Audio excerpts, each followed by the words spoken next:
दरोडेच्या गुन्ह्यात खोट्या पद्धतीने अडकवल्याप्रकरणी माजी नगरसेवक शिवाजी चुंबळे यांच्या मुलांसह तिघांविरोधात नाशिकच्या देवळाली कॅम्प पोलीस ठाण्यात अॅट्रॉसिटीचा गुन्हा दाखल करण्यात आलाय.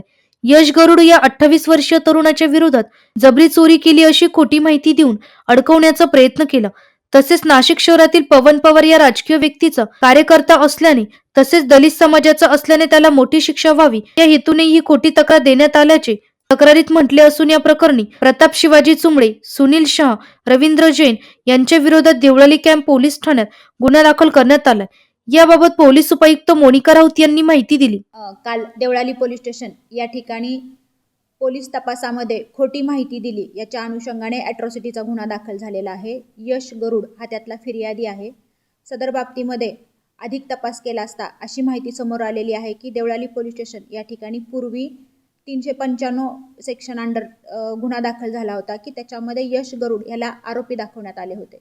परंतु सदर वेळी यश गरुड हा एका गुन्ह्यामध्ये जेलमध्ये ह्या ठिकाणी अटकेमध्ये होता.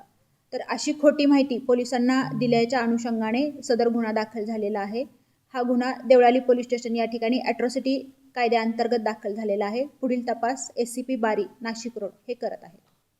कोण होते, कोणी दाखल केलेले होते, कोणावर आता गुन्हा दाखल झाले, किती लोक आहेत? सदरचा गुन्हा हा 3 लोकांवरती दाखल झालेला आहे. याच्यामध्ये प्रताप चुंबळे, सुनील शहा आणि रवींद्र जैन अशी आरोपींची नावं आहेत.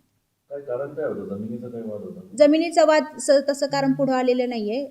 खोटी माहिती या ठिकाणी उघड केली आणि दिली, त्याच्यामुळं हा गुन्हा दाखल झालेला आहे. एनसीएन न्यूज साठी प्रतिनिधी रोहन दानी, नाशिक.